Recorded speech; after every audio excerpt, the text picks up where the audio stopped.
Shalom saudara-saudara. Ya, dalam kesempatan hari ini saya mau sharing firman Tuhan.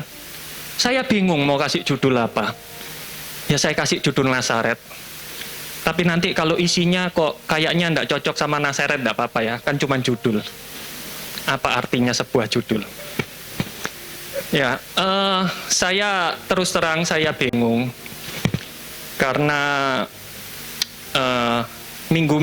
dalam seminggu ini kejadian jelek itu banyak, saya bingung mau ngomong apa ya Tuhan. Loh, saya ini harus mengabarkan kabar baik, tapi kok kondisi saya sendiri kok kayaknya nggak baik gitu. Sulit, saudara-saudara. Kalau Anda dalam kondisi enak, mau ngomong kebaikan Tuhan itu gampang, betul ya? Tapi kalau Anda dalam kondisi yang nggak enak, mau ngomong kebaikan Tuhan itu agak, ya Tuhan baik, tapi kok gini ya. Tapi beberapa hari yang lalu, saya tuh tiba-tiba dapat telepon dari Bu Lili. Kita ngobrol-ngobrol sama Bu Malinda. Dan dari perbincangan itu akhirnya, ya udah saya ceritakan ini aja. Kita bertiga lagi ngomong-ngomong kondisi dunia. Waduh, kondisi dunia ini kok nggak karu-karuan ya. Nggak ada baik, nggak ada kabar baiknya, kok kayaknya jelek semua gitu loh. Iya toh. Tapi gini ya, tolong Anda jangan ambil kesimpulan dulu di depan, ya, dengarkan sampai belakang. Saya nggak ada rencana mau nakut-nakutin saudara, ya. Semua yang saya katakan itu ada faktanya, saya kasih referensi. Jadi kalau nakut-nakutin itu kan sesuatu yang nggak ada, saya ceritakan sehingga buat orang takut. Tapi saya nggak ada rencana gitu. Ini kejadian benar, memang terjadi. Memang kita jangan fokus pada dunia, tapi bukan berarti kita nggak perlu tahu kondisi dunia saat ini. Amin. Ya memang menakutkan, tapi kita nggak boleh kayak burung unta. Kalau burung unta itu takut kepalanya dimasukkan ke dalam tanah, karena mereka berpikir kalau saya nggak lihat berarti kejadian itu nggak ada. Ya, kita jangan seperti itu. Ya, nah kita ngomong-ngomong kondisi dunia, pandemik ini kapan ya Heriam hari ini? Waduh, saya juga sendiri nggak tahu. Lah wong yang namanya Omikron belum selesai, keluar varian baru yang namanya Ihu, betul ya? Terus ini gimana? Belum lagi ada berita di Israel, flu burung comeback. Ya, kok kayaknya mungkin flu burungnya mikir, kok sekarang COVID lagi naik daun, saya kok dilupakan, comeback. Flu burung comeback sekarang. 5.000 burung. Ini kok gambarnya bisa dikecilin? Kok kayaknya atasnya kepotong ya? Nah, bukan cuma itu aja, WHO warning dunia, siap-siap ke next pandemic, siap-siap ke pandemik berikutnya. Loh, pandemik ini selesainya kapan? Nggak tahu, kita disuruh siap-siap pandemik berikutnya. Ini WHO loh. Iya toh. Belum lagi apa? Sekarang ini global warming, iya toh. Namanya sekarang climate change. Pemanasan global, sehingga apa? Es mencair di mana-mana, ya. Sehingga apa? Gunung es itu di seluruh dunia karena udaranya panas. Di seluruh dunia, mau di Arktik, di Antartik, Greenland, itu mencair dalam skala yang sangat cepat, ya toh. Sehingga diperkirakan sudah banyak spesies yang punah. Spesies binatang, salah satunya ini. Polar bear ini sebentar lagi punah. Karena sudah nggak ada es lagi, dia nggak ada tempat berpijak, nggak ada tempat berburu. Dan karena ketinggian air naik, ketinggian laut naik apa? Diperkirakan banyak pulau-pulau yang hilang. Bahkan Pulau Jawa, ini BMKG bilang waspada, pesisir utara Pulau Jawa posisi darurat tenggelam. Ini BMKG yang bilang. Ya. Bukan cuma itu, karena climate change. Sekarang ini tiba-tiba seluruh dunia itu kena tornado, kena monsun, kena apa, yang biasanya tiap tahun kena, tapi sekarang skalanya gila-gilaan. Di Amerika, bulan Desember kemarin, kena yang namanya tornado. Kalau Anda tahu di Amerika itu sering kena tornado, itu biasa, ya. Karena itu orang-orang yang di farm, yang punya peternakan, itu selalu ada bunker bawah tanah. Tapi yang kali ini beda. Ini tornado terparah yang pernah dicatat oleh Kentucky. Rata, Kentucky itu rata. 6 state rata. Sehingga Joe Biden mengumumkan kondisi darurat. Ya, Anda tahu dalam satu hari ada berapa tornado? Ini tornadonya lewat. Ini segini banyak, saudara. Tercatat 38, at least. Dalam satu hari, 24 jam, paling sedikit 38 tornado yang tercatat. Itu minim. Jadi, dalam arti masih ada yang belum tercatat. Ini rekor. Sesuatu yang bagi, ya namanya rekor lah. Ini rekornya tapi rekor buruk ya. Belum lagi apa? Gempa bumi. Ini saya cek di Indonesia aja ya. Anda lihat tanggalnya. Tanggal 4, ini 5. Kenapa kok 5-nya di atas? Karenanya magnitudenya 6 sehingga dikasih warna merah. Kalau magnitudenya di bawah 6, ini dikasih warna biru. Nyambung 4, 5, 6, 6, 7. Dan bukan cuma Indonesia, seluruh dunia gempa tiba-tiba terjadi. Terus apa? Gunung meletus. Tiba-tiba banyak gunung berapi yang dorman. Dorman itu artinya tidur. Tiba-tiba aktif. Ini La Palma di Spanyol. Kalau di Indonesia dekat sini, di Semeru. Ya. Tiba-tiba banyak gunung itu. Terus kita ngomong-ngomong, tuh, ya apa ini dunia kok kayak gini? Ya toh. Terus saya ingat, nasib dunia ini sudah ditentukan. Sudah dipredestinasikan. Petrus bilang, waktu hari Tuhan tiba, bumi ini sudah dipredestinasikan, sudah ditakdirkan, pasti hancur. Pada hari itu langit akan lenyap dengan gemuruh yang dahsyat dan unsur-unsur dunia akan hangus dalam nyala api. Dan bumi dan segala yang ada di atasnya akan hilang lenyap. Ini bumi sudah dipredestinasikan. Jadi kita jangan terlalu terpaku pada dunia ini. Ngerti ya? Jangan terlalu terpaku pada dunia. Dunia ini pasti ini. Nasibnya terakhirnya pasti ini. Banyak orang terlalu senang di dunia. Sehingga kita lupa. Asalnya kita ini bukan dari sini. Tujuan akhir kita itu surga. Amin. Dan terus manusianya gimana? Kondisi geopolitiknya gimana? Seluruh dunia tiba-tiba, baru tahun ini, mau perang semua. Rusia rencana nyerbu Ukraina, Ukraina didukung sama NATO, didukung sama Amerika. Putin sudah bilang, saya jangan macam-macam loh, kita negara nuklir loh. Kita tidak segan-segan pakai loh. Ngancam seperti itu. Kalau NATO itu, ayo, perang. Terus apa? Cina siap-siap invasi Taiwan. Ya. Sampai-sampai kalau Anda baca, pesawatnya Cina sudah masuk di Taiwan. 52 pesawat tempur masuk. Terus apa lagi? Ya ini musuh bebuyutan. Israel-Iran. Israel bilang, kita siap kok. Mau hancurkan Iran, kapan aja siap. Ya toh. Terus apa? Ada beberapa negara diambang kebangkrutan. Bahkan Sri Lanka sudah bangkrut, saudara-saudara, kalau Anda tahu. Sekarang orang-orang di Sri Lanka itu mau beli makan sulit. Bukan cuma Sri Lanka aja.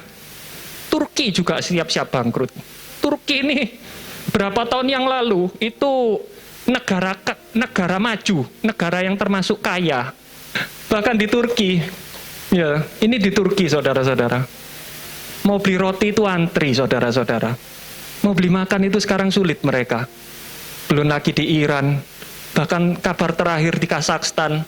Kazakhstan ini negara yang cukup makmur, tiba-tiba protes, anarki, sampai polisi loh dipenggal kepalanya di jalan.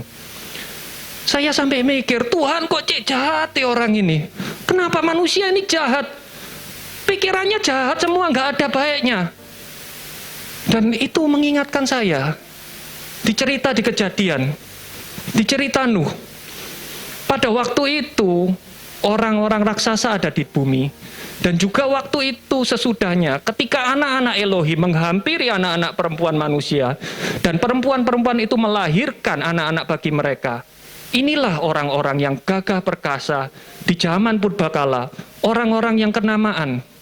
Dan ketika dilihat Tuhan bahwa kejahatan manusia besar di bumi, dan bahwa segala kecenderungan hatinya selalu membuahkan kejahatan semata-mata. Jadi apa yang mereka pikirkan itu nggak kadang-kadang baik, kadang-kadang jelek, semuanya jahat. Sehingga membuahkan apa? Perbuatannya nggak ada yang baik. Bukan kadang-kadang baik, kadang-kadang jahat. Semuanya jahat. Jadi kondisi dunia saat ini kalau kita lihat sama waktu zamannya Nuh, sama saudara-saudara. Maka menyesallah Tuhan bahwa ia telah menjadikan manusia di bumi. Dan itu memilukan hatinya. Jadi Anda lihat ya, pada saat semua penciptaan Tuhan bilang semuanya baik, semuanya baik, semuanya baik. Manusia diciptakan, itu di pasal 2 atau pasal 3. Kejatuhan manusia di pasal 3. Cuman 4 pasal sesudah penciptaan, sesudah manusia diciptakan, Tuhan sudah menyesal. Kenapa?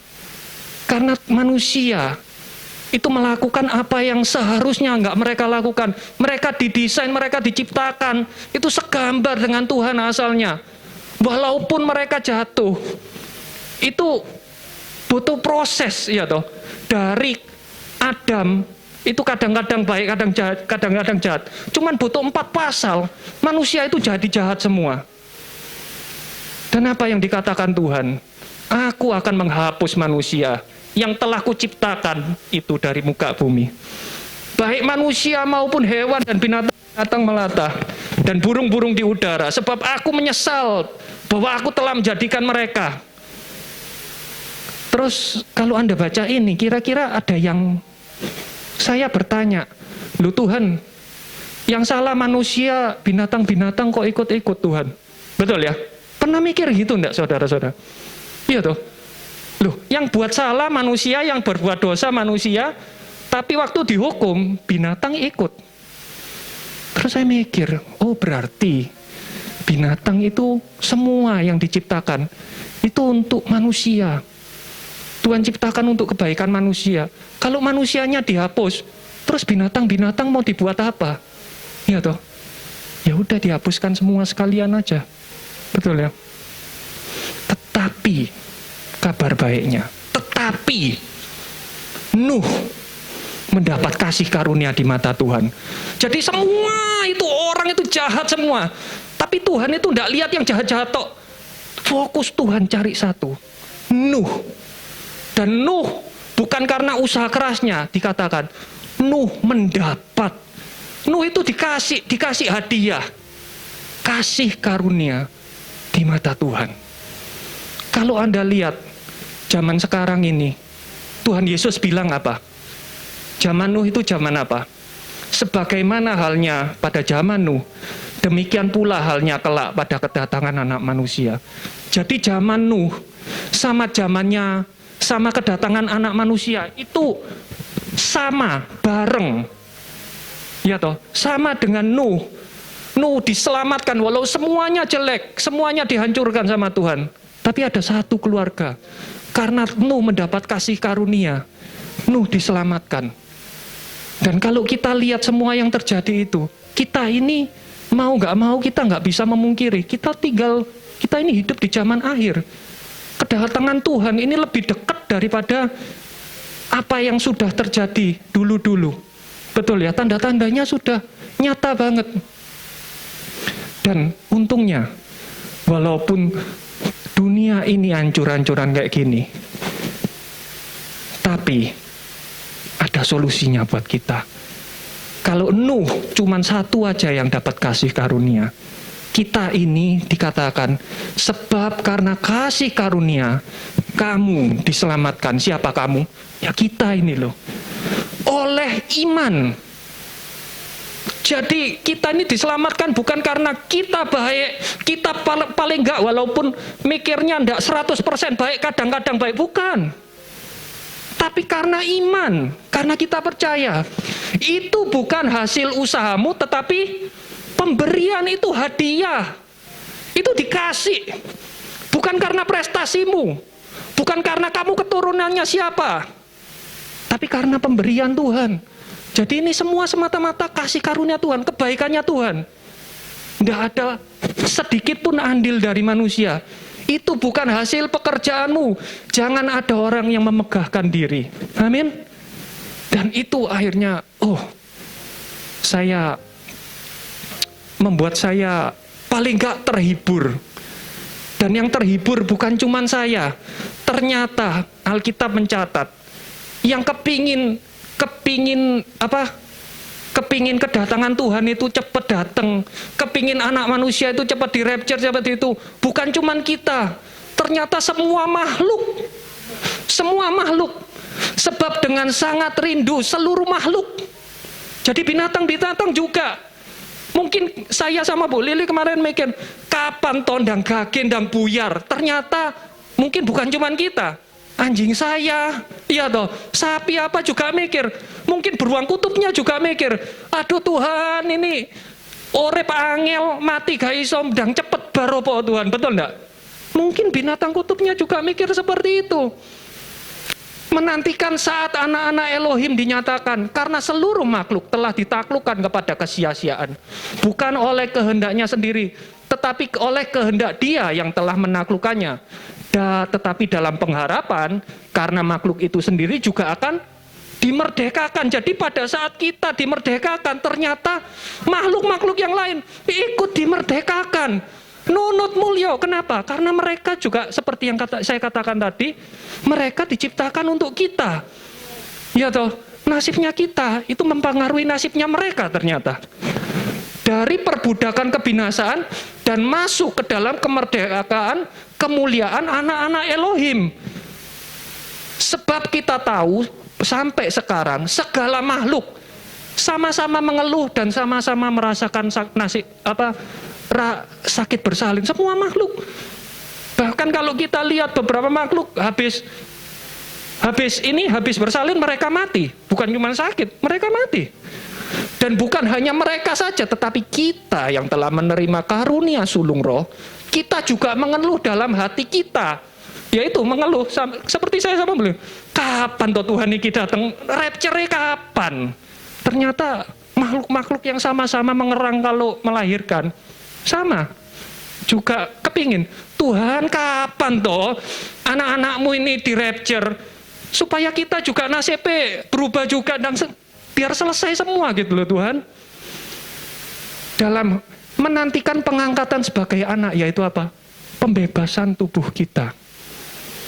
Pembebasan, ini rapture. Ada orang ngomong, bukan, pembebasan tubuh itu artinya kita itu lahir baru. Tolong dibaca yang benar. Pembebasan tubuh kok. Betul ya? Nah jadi saya mikir, gitu ya. Ternyata apa yang saya pikirkan itu nggak seperti itu. Tapi ya namanya kita di dunia, ya toh. Nunggu itu pekerjaan paling nggak enak, betul ya. Kalau nunggu tempatnya enak masih mending. Saya naik pesawat, ya toh. Pesawatnya di delay, untungnya saya nunggunya di lounge-nya Garuda, ya toh. Ya ngomel-ngomel tapi paling enggak ya udahlah di lounge masih oke. Tapi saya juga pernah naik bisnya nggak tahu kenapa nggak datang. Nunggunya itu di depan rame, banyak orang rokokan, ya toh, tempatnya kotor, ya toh, nggak enak. Sama kayak kita sekarang ini, kita nunggu di dunia, rapture-nya kapan nggak tahu, ya toh. Tapi kondisinya hancur-hancuran. polusi di mana-mana, perangkat deru kabar perang dan perang bahkan di mana-mana, pembunuhan gini, baca koran, baca apa, selalu beritanya jelek semua, sehingga buat kita nunggunya nggak enak. Itu untuk kita. Lah terus saya mikir, anak-anak saya gimana? Bu Lili bilang, lah terus anaknya Juan gimana ini nasibnya, bener nggak? Apakah kita ini hidup di era yang salah? Pernah mikir gitu enggak? Apakah kita hidup di tempat yang salah? Tuhan, kenapa kok kita ini lahir di Indonesia? Kalau lahir di luar negeri mungkin nasib kita lebih bagus. Ya. Kalau kita lahir, kenapa kok saya lahir di keluarga ini? Kalau lahir di keluarga bangsawan atau keluarganya orang kaya, bukankah lebih enak Tuhan? Waktu nunggu rapture, betul enggak? Pernah mikir kayak gitu enggak? Tapi pikiran Tuhan nggak seperti itu. Waktunya Tuhan bukan seperti itu. Saya mau share sebuah cerita. Ini adalah Yesaya. Ini adalah nubuatan Yesaya tentang Mesias yang akan lahir. Yesaya 11 ayat 1-2 dikatakan, sebuah tunas akan keluar dari tunggul Isai, dan taruh yang akan tumbuh dari pangkalnya akan berbuah. Roh Tuhan akan ada padanya, roh hikmat dan pengertian, roh nasihat dan keperkasaan, roh pengenalan dan takut akan Tuhan. Ini tentang Mesias, nubuatan tentang Mesias. Sebentar, Dela, ini bisa dilebarkan dikit nggak Dela? Soalnya kok kecil gini. Oh, dari situnya. Iya, kurang lebar. Tolong bisa dilebarkan dikit.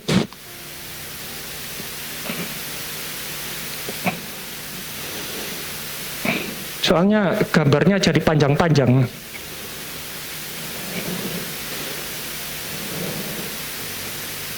Bukan aspek rasionya yang diganti. Ya, oke, sip. Nah, siapa yang tahu tunggul itu apa? Siapa yang tahu taruh itu apa? Nggak ada yang tahu. Makanya kadang kita itu baca, nggak ngerti langsung di skip gitu ya. Sehingga kita nggak ngerti ini nubuatan tentang apa. Ya, taruh, tunggul. Tunggul itu adalah, ini loh tunggul. Loh, kok kayak iso? Nah, tunggul itu kalau pohon dipotong, pohon itu ditebang, bawahnya ini ya sampai akarnya sisa, ini namanya tunggul. Bahasa Jawanya tungkel biasanya, ya tunggul. Nah ini tunggul. Taruh itu apa? Handphone ditaruh. Bukan. Ini loh taruh. Taruh itu cabang yang tumbuh dari tunggul itu tadi. Ya, tunggul itu pohonnya sudah mati tapi ternyata tiba-tiba hidup kembali. Ya. Nah, dikatakan suatu tunas akan keluar dari tunggul Isai. Siapa Isai? Isai itu bapaknya Daud, betul ya? Jadi Mesias akan keluar dari keturunannya Isai, tapi pada saat sudah jadi tunggul. Jadi sudah mati. Kerajaan Israel yang begitu besar, begitu megah pada zamannya Daud, pada zamannya Salomo, itu sudah hancur. Jadi ini mengatakan waktunya. Jadi Mesias akan keluar, akan muncul, akan lahir sesudah kerajaan Israel ini hancur. Nggak sisa apa-apa, sudah mati. Sudah mati baru nanti Mesiasnya taruh akan tumbuh. Akan tumbuh lagi tiba-tiba. Kita nggak akan nyangka. Tiba-tiba, nggak tahu kapan. Yang penting sudah hancur, sudah mati. Itu waktunya. Dan kalau kita baca taruh dalam bahasa Hebrunya itu adalah netzer. Netzer itu artinya cabang yang tumbuh dari tunggul itu.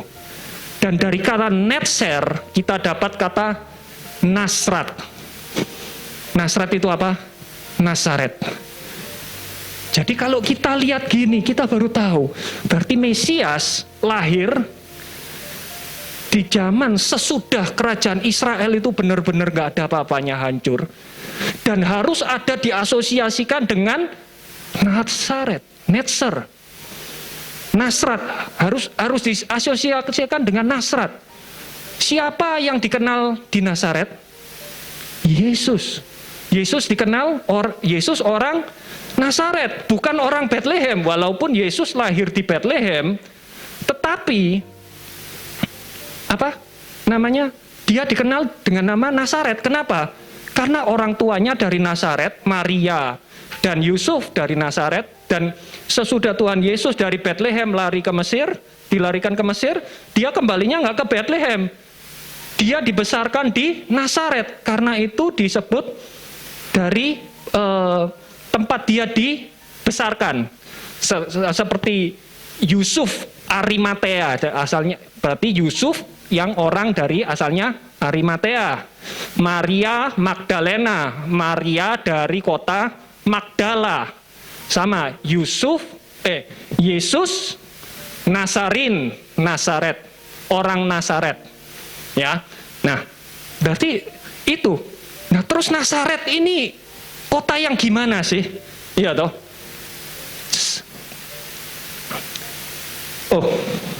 Nah, sorry, sebelum ke situ, pernah berpikir enggak, Tuhan, saya sempat mikir, Tuhan, kenapa kok Tuhan Yesus kamu lahirkan, ya toh, pada saat kerajaan Israel sudah hancur, Tuhan?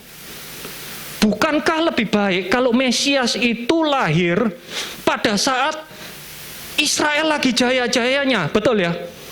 Bukankah kalau dia itu langsung anaknya Daud atau langsung anaknya Salomo, siapa yang berani nyalibkan Yesus? Pernah mikir gitu nggak? Betul ya? Seakan-akan saya ini lebih pintar dari Tuhan. Tuhan, mestinya ya Tuhan, kalau mau kayak gini, strategimu salah Tuhan. Harusnya ya toh, jangan itu. Waktu paling enggak anaknya Salomo, kalau Tuhan Yesus anaknya Salomo, lebih gampang. Dan lahirnya jangan di Bethlehem Tuhan. Bethlehem kota apa? Lahirnya di Yerusalem aja Tuhan. Dari keluarga bangsawan, dari keluarganya raja. Jadi wow. Sehingga kalau nginjili orang lebih gampang, betul enggak? Pernah mikir gitu enggak? Kalau kita diinjili orang yang kalau kita lihat posisi statusnya di bawahnya kita lihatnya dengan sebelah mata. Tapi kalau orang ini punya posisi lebih tinggi, ya, lebih kaya, orang lebih mudah percaya. Betul apa enggak? Itu memang secara manusia seperti itu, secara daging kita seperti itu. Ya.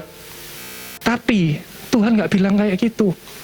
Firman Tuhan bilang, tetapi setelah genap waktunya, the fullness of the time was come, maka Tuhan mengutus anaknya yang lahir dari seorang perempuan dan takluk kepada hukum Taurat. Jadi waktunya katanya Tuhan sudah pas. Waktu yang ditentukan itu sudah tiba. Berarti dari dulu-dulu planningnya Tuhan itu sudah pas, sudah ditentukan kayak gini. Menurut kita salah. Menurut kita Tuhan kok kurang pas ya, kurang cerdas Tuhan strateginya. Betul enggak? Tapi Tuhan bilang pas. Tempatnya pas, ya toh. Dari suku yang pas, harus di bawah hukum Taurat, berarti harus orang Israel, harus orang Yahudi. Tempatnya pas, waktunya sudah tepat. Perfect. Tapi kita manusia lihatnya beda sama Tuhan. Kita nggak ngerti apa-apa. Dan kalau kita belajar, Nasaret itu kota apa sih? Ada yang pernah ke Nasaret? Ini Nasaret. Kotanya sekarang besar. Dan sekarang disebut Nasaret, the Arab capital of Israel. Kenapa? 100% penduduknya nggak ada orang Yahudinya. Orang Arab semua, orang Arab Palestina. Tahun 2019, itu data menunjukkan 70% penduduknya Muslim, 30% penduduknya orang Kristen. Tapi sekarang menurun drastis. Orang Kristennya kurang dari 20%. Bahkan ada yang bilang cuma tinggal 10%. Ya. Jadi di Nazaret ini sekarang nggak ada apa-apanya yang bagus. Di zamannya Tuhan Yesus lebih nemen, saudara-saudara. Nazaret ini dianggap sesuatu yang Nazaret ini kota nggak ada bagusnya. Kenapa?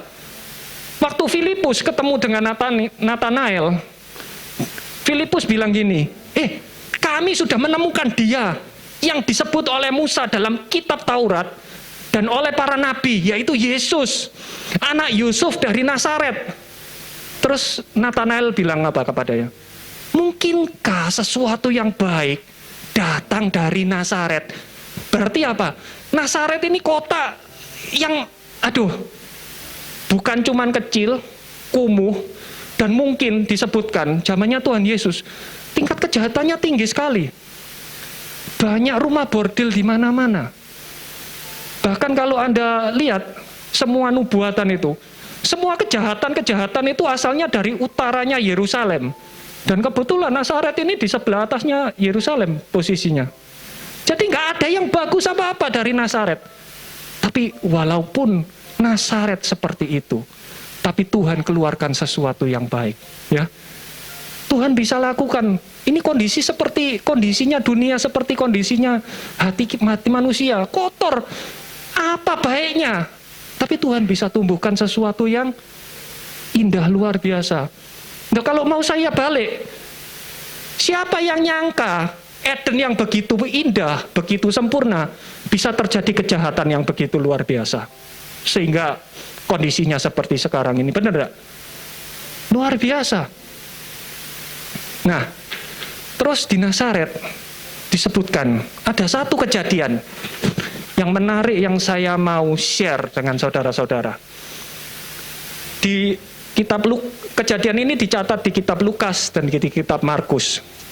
Suatu hari Tuhan Yesus datang ke Nazaret, tempat dia dibesarkan. Jadi sesudah Tuhan Yesus dibesarkan di Nazaret, dia ministrinya mulai dari Galilea, betul ya. Tapi suatu hari, di hari Sabat, Tuhan Yesus tiba-tiba nggak tahu apa, kok kebetulan dia pingin ke Nazaret. Dia datang ke Nazaret. Dan menurut kebiasaannya pada hari Sabat, ia masuk ke rumah ibadat, betul ya? Karena dia orang Yahudi. Lalu berdiri hendak membaca dari Alkitab. Ini bukan Alkitab tapi Torah, ya. Torah. Kepadanya diberikan kitab Nabi Yesaya, dan setelah dibukanya ia menemukan nas di mana ada tertulis, Roh Tuhan ada padaku, oleh sebab ia telah mengurapi aku untuk menyampaikan kabar baik kepada orang-orang miskin. Dan ia telah mengutus aku untuk memberitakan pembebasan kepada orang-orang tawanan dan penglihatan bagi orang-orang buta, untuk membebaskan orang-orang yang tertindas, untuk memberitakan tahun rahmat Tuhan telah datang. Ya. Nah, ini kebiasaan ini disebut apa? Haftarah. Haftarah ini bacaan bukan dari Torah. Torah itu kan kitabnya Musa, Kejadian, Keluaran, Imamat, Bilangan, Ulangan. Haftarah ini selalu baca dari kitabnya nabi-nabi, khususnya kitab-kitab tentang nubuatan. Jadi mulai dari Yesaya, Hosea, Yosua, semua dari kitab nabi-nabi. Dan bentuknya bukan buku, saudara-saudara. Kalau kita Alkitab buka, saya mau baca ayat, pokok di blek gitu buka ya. Oh, Mazmur ya wis. Ya toh kita baca Mazmur. Enggak, bentuknya kayak gulungan. Bukan kayak, ya memang gulungan. Ini loh bentuknya. Ya. Jadi terakhir ditutup, ya kalau dibuka lagi posisinya pasti di situ-situ juga. Betul ya? Anda lihat, kan nggak bisa selalu di tengah no gitu, enggak. Ini Anda lihat, ini lebih tebal, ini lebih tipis, ya. Berarti ini sudah mau ending-ending. Nah, coba kita ulangi lagi ya. Tuhan Yesus kebetulan, ya toh, di hari Sabat, ingin datang ke Nazaret. Terus sampai Nazaret, dia disuruh ngajar. Dikasih kitab, kebetulan, ketepaan, kebetulan, dikasih kitabnya Nabi Yesaya. Betul ya? Dikasih kitabnya Nabi Yesaya, kebetulan. Dan waktu gulungannya nyampe di tangannya dia, dibuka, kebetulan, ayatnya langsung ayat Yesaya 61. Roh Tuhan ada padaku. Ini Yesaya 61. Ya. Dan kebetulan Yesaya 61. Tadi kalau Anda baca Yesaya 11, nubuatan tentang apa? Tuhan bilang, aku akan mencurahkan rohku. Roh Tuhan, roh pengenalan akan Tuhan, ya. Dan kemudian di ayat 61 itu Tuhan bilang, ini nadanya bukan Tuhan yang bilang, tapi ada orang lain yang bilang, orang ini yang diurapi Tuhan, yang di ayat 11 tadi itu, terus dia bilang, Adonai Yehova ada padaku, karena Tuhan telah mengurapi aku. Jadi ini sekarang orangnya. Dan kebetulan Tuhan waktu datang, Tuhan bilang gini, Tuhan baca kitab ini, dan kemudian dia menutup kitab itu, dikembalikan lagi kepada pejabat, lalu duduk, dan semua mata menuju pada orang, semua mata orang dalam rumah ibadat itu tertuju kepadanya, lalu ia mulai mengajar kepadanya, pada hari ini, genaplah nas ini. Jadi lihat ya, di ayat 11, Tuhan bilang, di ayat 61, ada orang yang bilang dia diurapi Tuhan. Dan sekarang ini Tuhan Yesus baca dan bilang, ya itu loh, kebetulan orang ini aku. Kebetulan orangnya aku dan ini, nasnya sudah genap. Apakah Anda lihat kebetulan-kebetulannya? Dikasih kitab kebetulan, kitab Yesaya, dibuka kebetulan pasal 61. Yesaya ada 66 pasal. Jadi kemungkinannya buka langsung ayat pasal 61 itu 1/66. Adakah kebetulan yang seperti itu? Jadi semua itu momennya pas, waktunya pas, tempatnya pas, orangnya pas, semuanya pas. Dan kalau Anda lihat, Anda baca, ada perbedaan. Di Lukas, terakhir Tuhan bilang apa? Untuk memberitakan tahun rahmat Tuhan telah datang. Padahal kalau Anda baca Yesaya 61, ayatnya itu harusnya ada tambahannya. Belum selesai itu ayatnya Tuhan Yesus, bacanya harusnya belum selesai. Harusnya belum boleh ditutup. Satu ayat kok masihan, ini ayat belum selesai. Memberitakan tahun rahmat Tuhan dan hari pembalasan Tuhan kita. Tapi kenapa sama Tuhan Yesus hari habis baca belum selesai sudah ditutup? Karena waktunya belum tiba, betul ya? Semua itu ada waktunya. Semua itu ada alasannya, ada maksudnya. Semuanya itu kalau kita lihat, kalau dibilang kebetulan, terlalu banyak kebetulannya. Berarti apa? Semuanya, kalau kita lihat kayaknya random, tapi bagi Tuhan lihat, enggak, pas semua. Jadi kalau kita mikir, Tuhan, bener enggak Tuhan, saya hidup di era ini? Tuhan bilang pas, orangnya harus kamu, waktunya harus sekarang, ya toh, alasannya harus ada. Amin saudara-saudara. Nah, dan nubuatan dari Yesaya ini itu perlu digenapi sama Tuhan Yesus 700 tahun saudara-saudara. 700 tahun baru nubuatan ini digenapi. Aduh Tuhan kok Yesus ini Tuhan, tapi ini loh jaminan dari Tuhan. Tuhan bilang ke Nabi Habakuk, sebab penglihatan itu masih menanti saatnya, tetapi ia bersegera menuju kesudahannya dengan tidak menipu.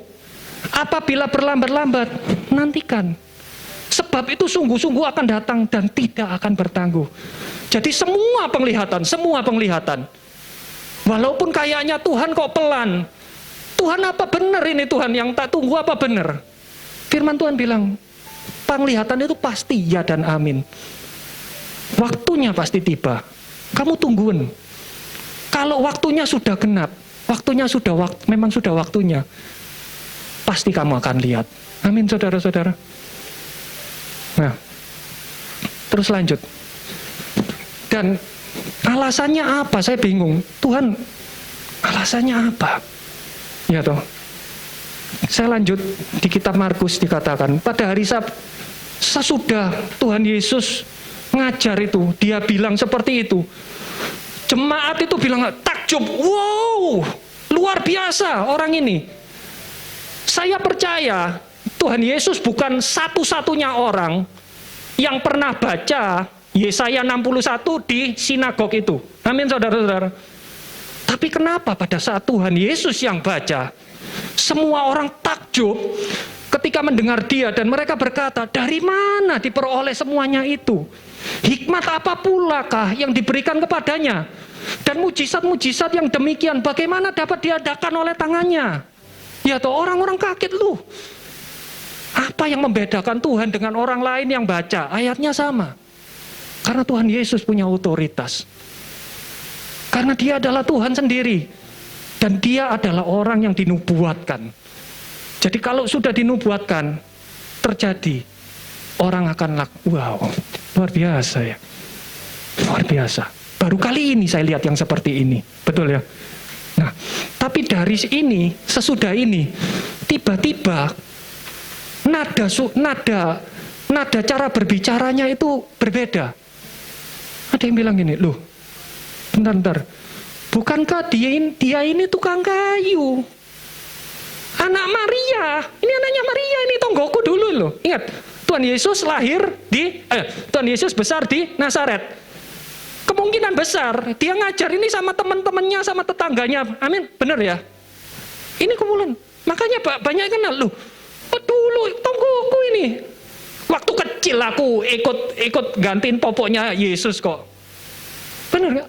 Loh, ini tukang kayu. Yesus itu artinya juru selamat. Tapi dia ngomong apa? Tukang kayu. Anak Maria, saudaranya Yakobus, Yoses, Yudas, dan Simon. Loh, bukankah ini loh? Dolor perempuan ini loh, meloin loh ini. Bukankah saudara-saudaranya yang perempuan ada bersama kita? Langsung mereka apa? Kecewa dan menolak dia. Ya, dari yang pertama takjub, wow, luar biasa, ini baru, ini Mesias ini. Tiba-tiba, loh, tukang kayu, tetanggaku. Mungkin ada yang ngomong, Yesus, ciling ambil aku.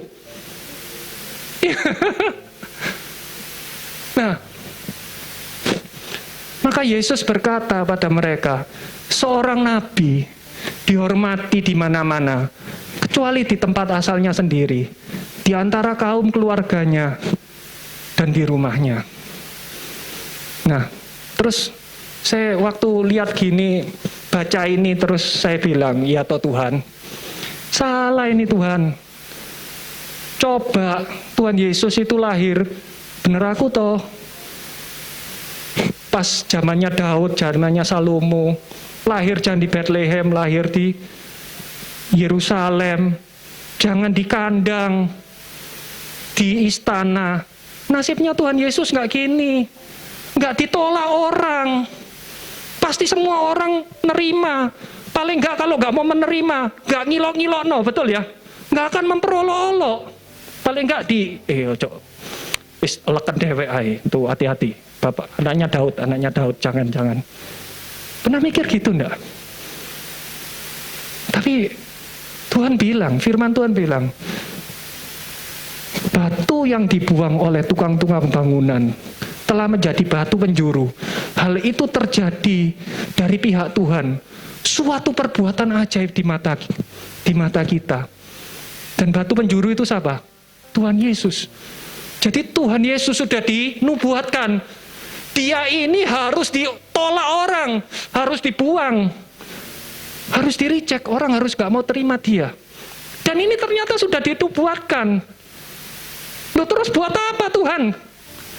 Lah, terus fungsinya Tuhan Yesus buat apa? Kalau lahir terus di-reject, dibuang-buang, itu buat apa? Tapi Tuhan bilang apa? Itu untuk kemuliaannya Tuhan. Itu dari Tuhan untuk kemuliaannya Tuhan.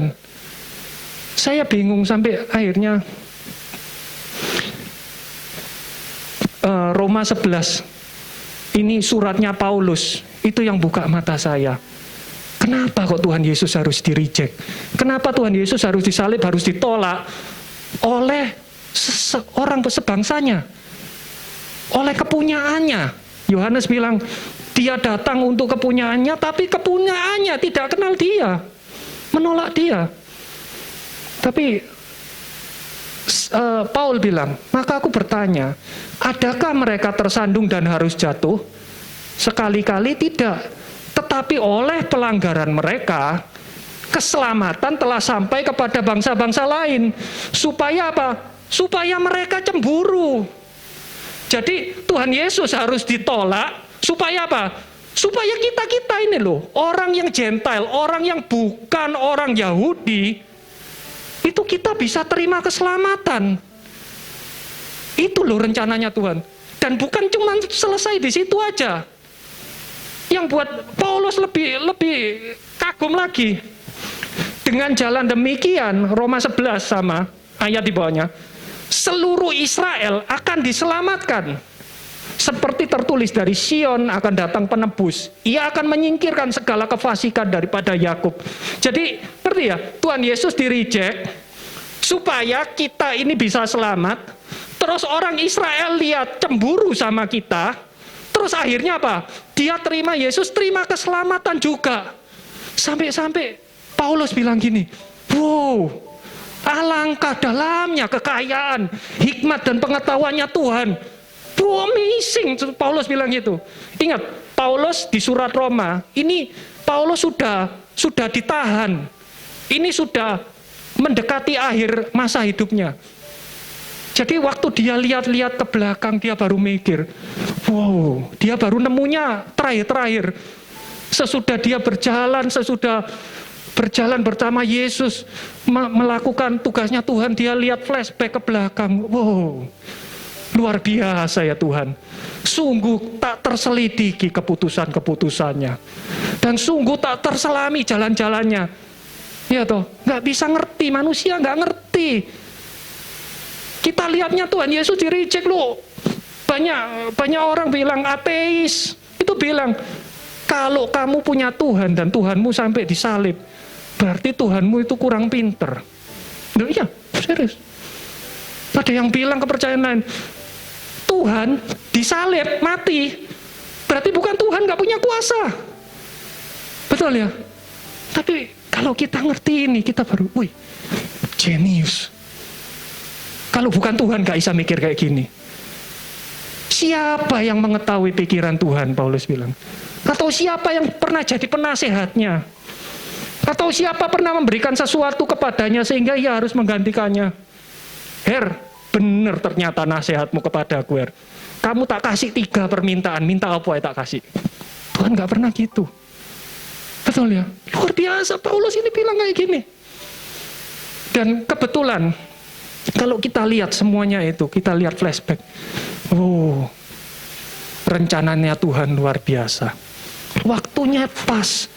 Semuanya itu ada masanya. Semuanya itu ada tujuannya. Kita enggak tahu. Kita cuma bisa lihat. Ya toh. Dan biar nanti rencananya Tuhan yang terjadi. Kita cukup lihat dan menikmati. Itu tujuannya kita. Dan kalau kita ngomong kebetulan di bulan Desember, bulan November akhir, itu tiba-tiba saya dikirimi foto ini foto ada penjaganya United Nation. Ini Twitternya United Nation, jadi bukan buatan. Ini tadi fotonya United Nation, ini foto resmi, ini Twitter resmi. Ya, dikatakan ini loh patung A guardian for international peace and security. Patung penjaga untuk kedamaian dan keamanan nasional. Saya waktu lihat foto ini dan Twitter ini, saya langsung syok. Bukankah Paulus itu bilang di 1 Tesalonika 5 itu bilang, tetapi tentang zaman dan masa itu saudara-saudara nggak perlu dituliskan kepadamu, karena kamu sendiri tahu benar-benar bahwa hari Tuhan datang seperti pencuri pada malam. Jadi ini bicara tentang akhir zaman, betul ya? Sebelum Tuhan Yesus datang. Apabila mereka mengatakan semuanya damai dan aman, peace and security, maka tiba-tiba mereka ditimpa oleh kebinasaan. Seperti seorang perempuan yang hamil ditimpa oleh sakit bersalin, mereka pasti nggak akan luput. Ini Paulus bilang gitu. Lah kok kebetulan Twitternya bilang gini. Oh, ketepaan, mungkin ketepaan. Mungkin kebetulan. Oke, kita lihat berikutnya. Kebetulan lagi. Daniel dapat penglihatan. Daniel 7 ayat 4, dia dapat penglihatan tentang binatang-binatang yang akan keluar di akhir zaman. Yang pertama, rupanya seperti seekor singa, tapi punya sayap seperti burung Raja Wali. Yang kedua, itu seperti beruang. Yang ketiga, seperti macan tutul. Yang keempat gak dikatakan seperti binatang apa, yang penting giginya dari besi. Ya, ini penggambaran. Dan kebetulan di Wahyu 13, ayat yang kedua, Yohanes dapat penglihatan juga tentang akhir zaman. Ada binatang yang keluar. Binatang yang saya lihat rupanya seperti macan tutul. Kakinya seperti kaki beruang.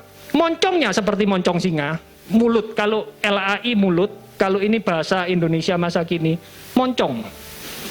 Lalu binatang itu diberi oleh naga itu kekuatannya sendiri dan tahtanya dan kekuasaannya yang besar.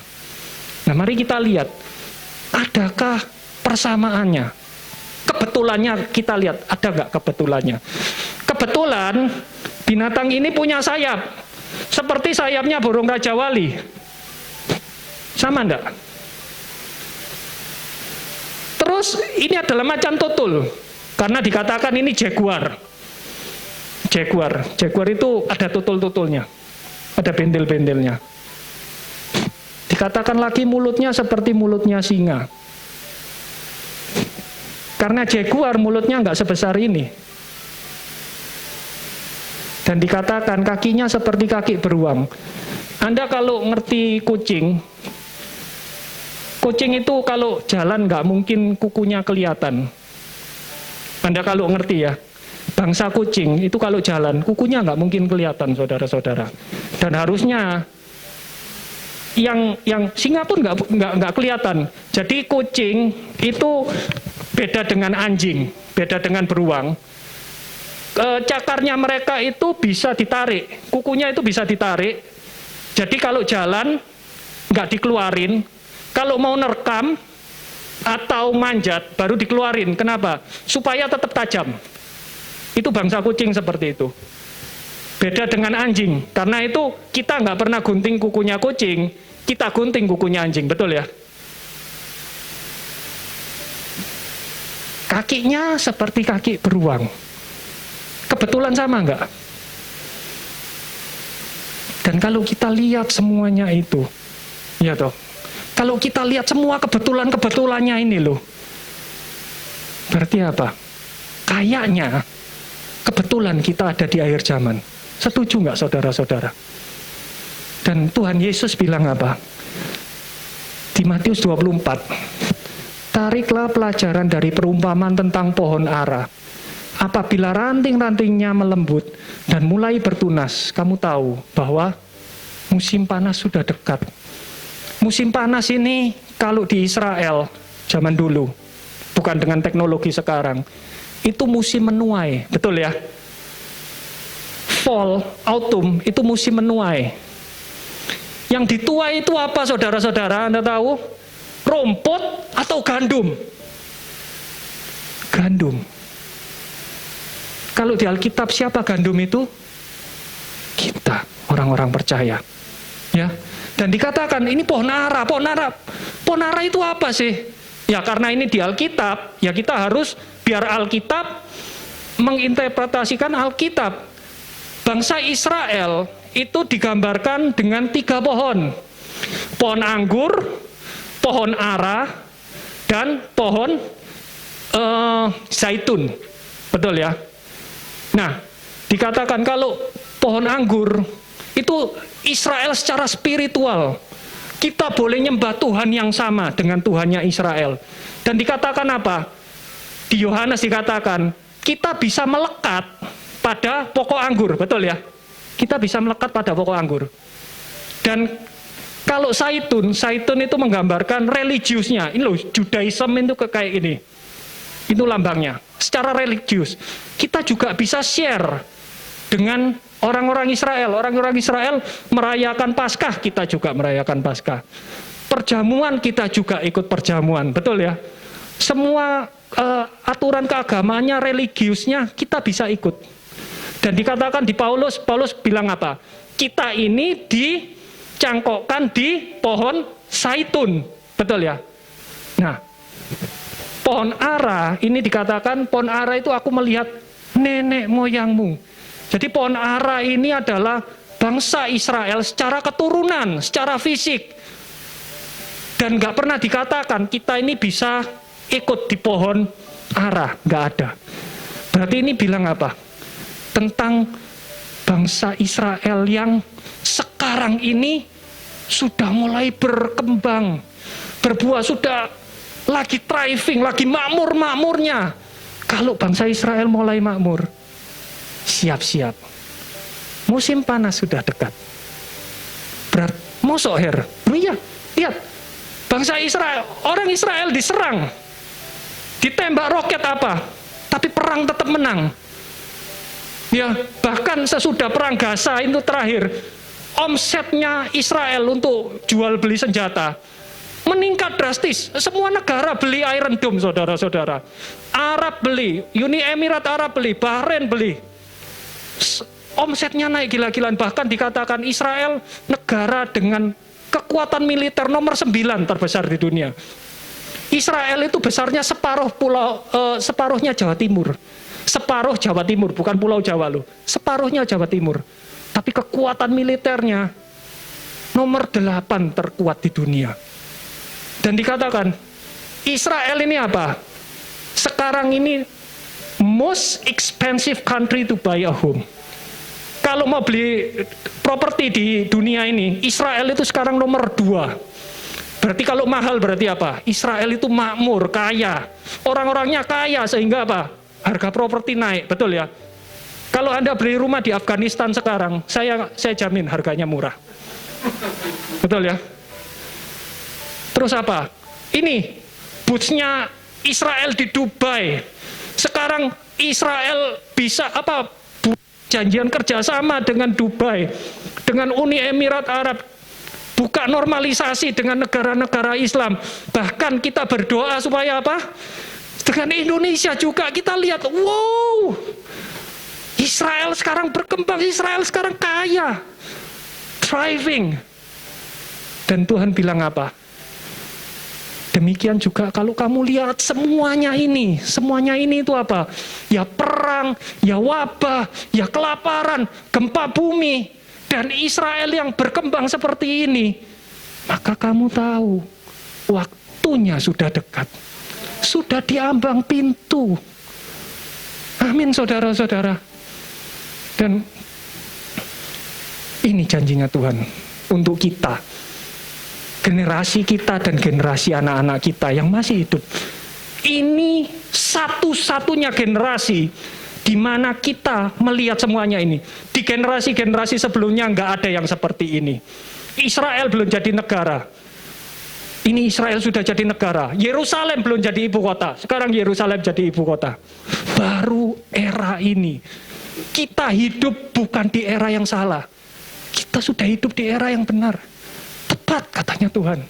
Ya toh, aku berkata kepadamu, sesungguhnya angkatan ini, angkatan yang apa ya? Angkatan yang lihat semuanya ini, tidak akan berlalu sebelum semuanya ini terjadi. Itu bagi saya, janji yang luar biasa. Tapi selama menunggu, ya seperti kita tahu, nunggu itu tidak enak. Saya nggak ngerti rencananya Tuhan. Ya saya tahu Tuhan tujuannya, endingnya saya tahu. Tapi selama kita hidup di dunia ini, nggak enak Tuhan. Rencananya Tuhan ini kayak puzzle. Bentuknya kayak apa, nggak tahu. Kita ini cuman bagian satu gini toh, bagian kecil. Bahkan saya mempertanyakan, kalau saya ini puzzle, Tuhan, saya ini posisinya tepat enggak ya? Tempatnya pas nggak di sini ini Tuhan? Kenapa kok tempatnya kalau pas? Kenapa kok saya dengar orang ini punya kesaksian, dapat mujizat seperti ini, dapat mujizat seperti ini? Saya mujizat nggak pernah dapat, lihat orang lain dapat, tapi saya malah dapat apa yang saya doakan jangan terjadi. Pernah mikir kayak gitu nggak saudara-saudara? Sehingga saya mempertanyakan, bener nggak Tuhan? Posisi saya pas nggak di rancanganmu ini, di pasalmu ini pas nggak? Tuhan bilang, pas. Kamu mungkin nggak lihat pas karena kamu lihat kondisi kanan kiri. Tapi kalau kamu lihat ke atas, semuanya pas. Tempatnya pas, waktunya pas, orangnya pas, alasannya juga pas. Dan mungkin sesudah lihat semuanya ini Tuhan, nggak enak Tuhan.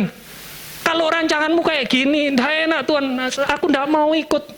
Toh saya ini cuman sedebu kalau dibanding dengan rencanamu. Pernah mikir gitu enggak? Saya enggak mau ikut. Terus Tuhan bilang apa? Memang kamu itu kecil.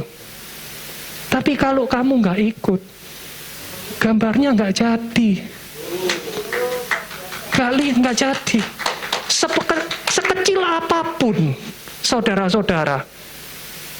Tapi bagi Tuhan, kalau enggak ada kamu, enggak ada kita, enggak ada saya, nggak jadi, gambarnya nggak ada. Harus semuanya pas. Dan untuk menutup, ini janji Tuhan. Dan ketahuilah, aku menyertai kamu sampai akhir zaman. Dan kata amin ini di terjemahan Indonesia nggak ada. Tapi di terjemahan Inggrisnya ada. Sehingga kalau ada amin, Tuhan Yesus bilang, amin. Berarti itu jaminan bagi kita. Pasti terlaksana. Pasti terjadi. Amin.